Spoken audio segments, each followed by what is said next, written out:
Sabi ni Congressman Edsel Lagman, yung presidente ng Partido Liberal, nagsisimula na niya yung gira sa charter change. Matagal na po yung gira sa charter change. Itong nangyayaring tunggalian po, panibago lang ito, mga kababayan, kasi decisive yung yung mga nagpo-post ng charter change na talagang isulong po ito kasi kailangan po yung pagbabago sa ating konstitusyon para umakma sa pangangailangan ng ating bansa. Hindi yung nagsisilbi lang sa pangangailangan ng mga dilawan. Diba? Ito yung sabi ni Congressman Edsel Lagman, war on charter change has begun. Sabi naman ni Senator Amy Marcos, wala nang bastosang PI. No need for signature drive with Senate nod to charter change. Anong wala nang PI? Tuloy ang PI. Ito po yung sabi ng mga nagsusulong ng People's Initiative. People's Initiative must continue, but group welcome Senate move. Sabi naman ni Erwin Tulfo, wala man anyang kinalaman sa People's Initiative si Martin Romualdez. You see, mga kababayan, di niya Mr. Maravillas ang tingin mo, wala talagang kinalaman si Martin Romualdez. Baka yung minimin po ni minimin ni Congressman Erwin Tulfo, yung mismong pagpapapirma. Hindi mismo si Martin Romualdez yung nag-initiate po ng pagpapapirma. Kasi matagal na po na may grupong pirma. Natuwa lang yung mga grupo, mga kababayan na gusto sa charter change. Kaya nang magsabi si si Speaker Martin Romualdez na isusulong ng Congress yung People's Initiative para po amindahan yung ating konstitusyon, lalo na po yung restrictive economic provisions. Yun ang naging go signal dito po sa mga grupong ito na mag-initiate on their own. Kasi may kakampi na tayo sa Kongreso, mismong Speaker of the House. Yun siguro ang ibig sabihin, mga kababayan, itong sinasabi ni Congressman Erwin Tulfo. Tama pa? But before ko, mga kababayan, ibigay sa inyo yung full story, click subscribe muna dito sa ating YouTube channel and hit the notification bell para lagi po kayong updated sa mga kaganapan dito sa ating bansa. Huwag na rin po ninyo, mga kababayan, na skip yung ating mga commercial ads para tuloy-tuloy lang ang pag-unlad ng Bagong Pilipinas. Sa mga naghanap mo ng malinis at spacious fitness gym, bumisita lang po kayo sa aming Colossal Fitness Gym. We also offer a Grab car rental with our brand new 2023 model ng Toyota Innova. Also accept booking for those who are planning to travel via PAL, Cebu Pacific and other airline companies, local and international, and bills payment for Meralco Bills, PLDT, etc. So, nandito po ako, mga kababayan, nagbabloging na naman sa busy kasi kami ni Kuya. Sinervis ako ni Kuya. Nandito ako sa kanyang Innova. Kasi pahinga ngayon, mga kababayan, yung aming Innova. Bukas balik siya sa serbisyo kasi 5 days siya na narintahan, mga kababayan, ng isang NGO sa Manila. May activity sila rito sa Albay. Narintahan po ito. Ang Colossal Fitness Gym is located at 3rd floor, Security Bank Building, Landco Business Park, Legazpi City, Albay. For inquiries, look for Jilon Maravillas. Contact number 0966-802-0949. Lagi na pong matao dito sa aming gym. Yan pa. Ayos pa, mga kababayan. Ayos na Mr. Maravillas. Ito yung sabi ni Congressman Lagman, war on charter has begun. War against the 1987 Constitution. It has been launched on two fronts with the aim of opening up the economy to foreign investments. Yan naman po ang problema, hindi man tinatago sa publiko. Diba? Kasi mismo na yung mga mamamayang Filipino, yung gumagalaw sa ngayon, ang daming nagre-react po, mga kababayan, dito sa ating YouTube videos. Yung mga previous discussions natin, kung dumatingan niya sa aming bahay yung mga forms para dito sa People's Initiative, pipirma kami, hindi niya kami kailangang bayaran. Ganon mga kababayan. Di ba niya Mr. Maravillas? Yung People's Initiative, hindi na kailangan kasi yung Senado, gumalaw na yung Senado, willing na nilang amindahan yung ating konstitusyon sa pamamagitan ng Constituent Assembly. Opo, kailang pasiguro pa rin po yung ating mga mamamayang Filipino. Kaya yung mga grupo na nagsimula ng magpapirma for the People's Initiative, sabi dito sa latest na balita, galing sa amin, tuloy lang ang People's Initiative. Baka kasi pag dating ng oras po, tama yung desisyon nitong mga grupong ito. Ituloy lang yung People's Initiative po, yung pagpapapirma. Baka patulugin na naman po ng mga senador. Di ba? Ginawa na nila yan noon. Baka ulitin patulugin muli. Baka strategy lang nila na sige, pag-usapan natin. May resolution. Pagkatapos, di man nila po tatapusin. Isi-shield din mga kababayan pagdating ng oras.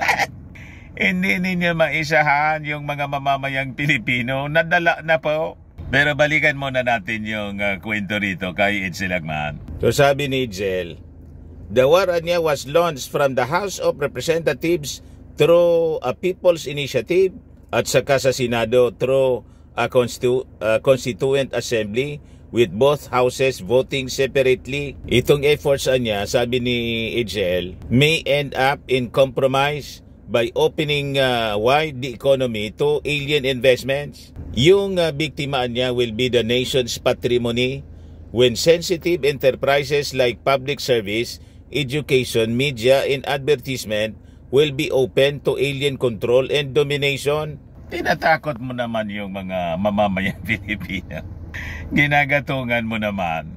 Ini-spin mo kami. Hindi man siguro mga irresponsible yung ating mga senador tapos mga congressmen na hindi nila pag-aralan ng mabuti yung mga amendments na kanilang i-introduce at hayaan na lang na madihado ang ating bansa, yung mga mamamayang Filipino. Narinig ko nga, maganda yung proposal niya, narinig ko sa interview kay yung dating Senior Associate Justice, si Carpio, Antonio Carpio. Payag siya po dito sa economic provisions na amyendahan po yung ating konstitusyon.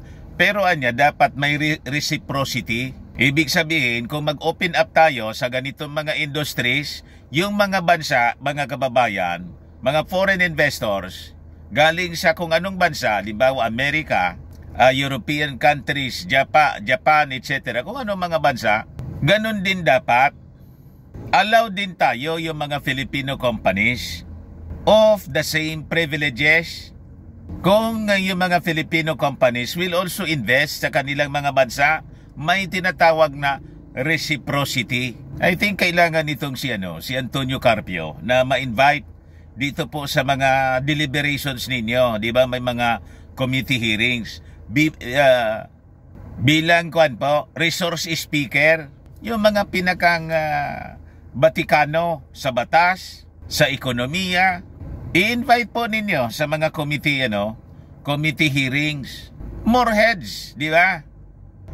More ideas galing sa mga brilliant minds natin para mapaganda po yung mga amendments na inyong i-introduce po.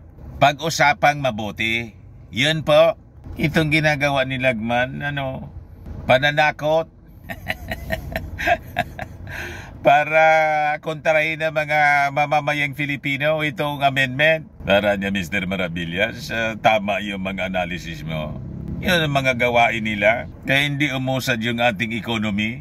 Sabi ni Lagman, ito anyang moves to change the constitution are out of step because President Marcos Jr. and Congress must first address the crisis in the economy, agriculture, food security, education, fiscal deficit, debt burden, and China's continuing aggression in the West Philippine Sea. Ito naman si Edsel, Pwede naman itong gawing sabay-sabay. Yun na nga po yung ginagawa ng ating Pangulong Bongbong Marcos. At ito naman po na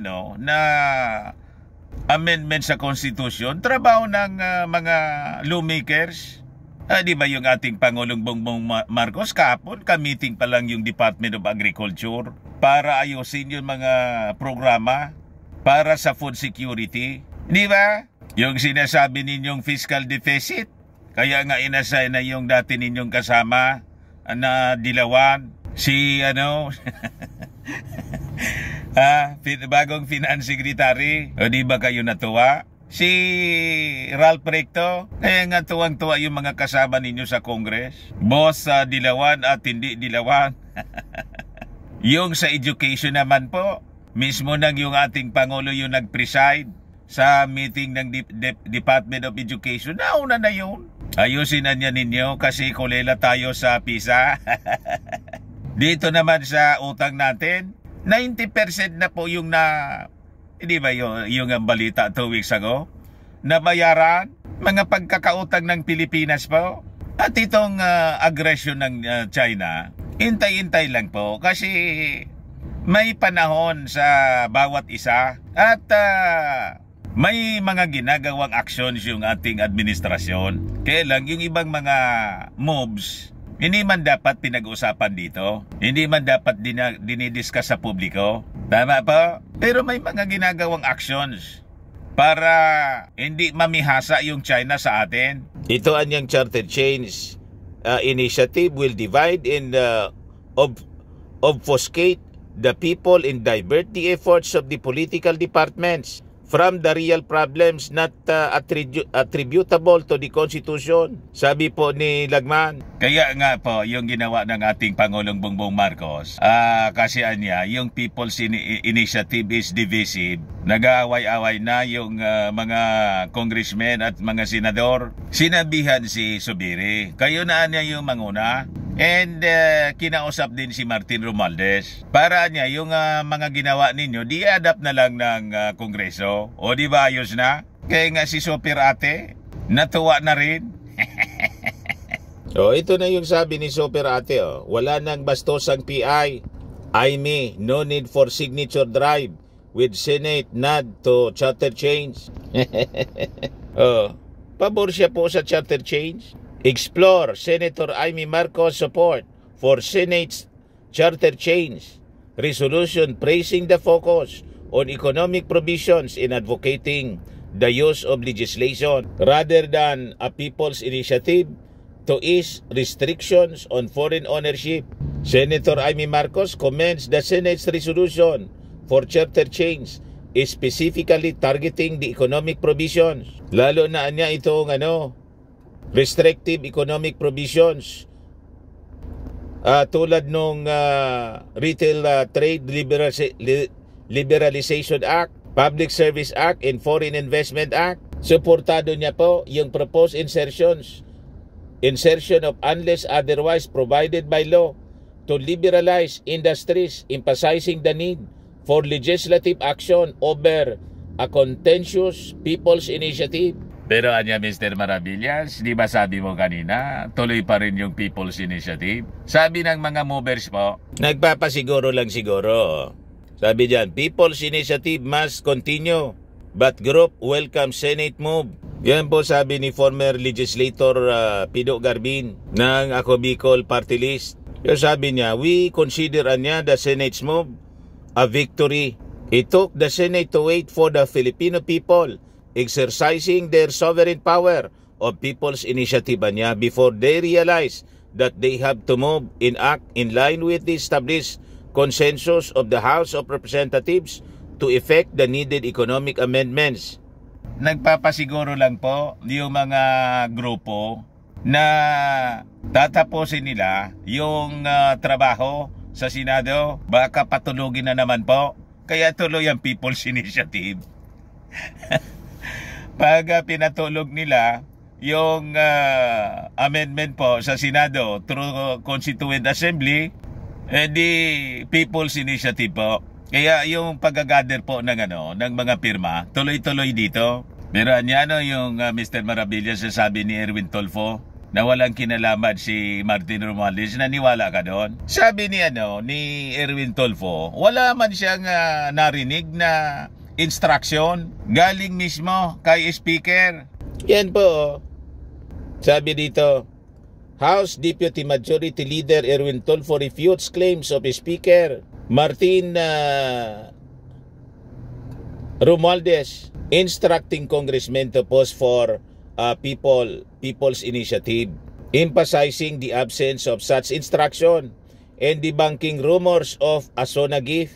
Tulfo reveals that the issue of a People's Initiative niya was not discussed in House leadership or political party leaders meeting, addressing accusations and clarifying the lack of a signature campaign mandate. Alaman pong instruction, siguro po yung mga grupo na talagang matagal ng pabor sa People's Initiative, sila na yung gumalaw nang mabasa nila na pabor si House Speaker Martin Romualdez na i-post ang People's Initiative. Kasi nga, hindi gumagalaw yung Senado. Magalingan niya yung strategy, Mr. Maravillas, ni Martin. Right po si Martin. Press release siya. Ipopost ko niya yung People's Initiative. Tapos, biglang action naman yung mga tao sa baba. Taranta ngayon yung Senado. Napilitan mga kababayan yung Senado na gumalaw. Pag hindi sila gumalaw, tuloy-tuloy ang People's Initiative. Baka ma-abolish yung Senado. O diba? Ganun lang. Kaya kahit na sila, mga kababayan, ay gusto ng chumatsa through Constituent Assembly, hindi pa rin sigurado kung ididiretso nila. Kaya tuloy ang People's Initiative. Ganun lang po ang style para masiguro po na ipopost nila yung charter change na kailangan natin para umunlad po yung ating bayan. Maging mabilis po yung pag-unlad ng ating bayan. Obsolete na po yung ating konstitusyon. Outdated. Kasing outdated ng mga mindset ng mga kumukontrang mga leaders dito sa charter change. Ayan man lang po mga kababayan yung mga balita natin. Ako po si Dante Maravillas. Bye-bye po. God bless.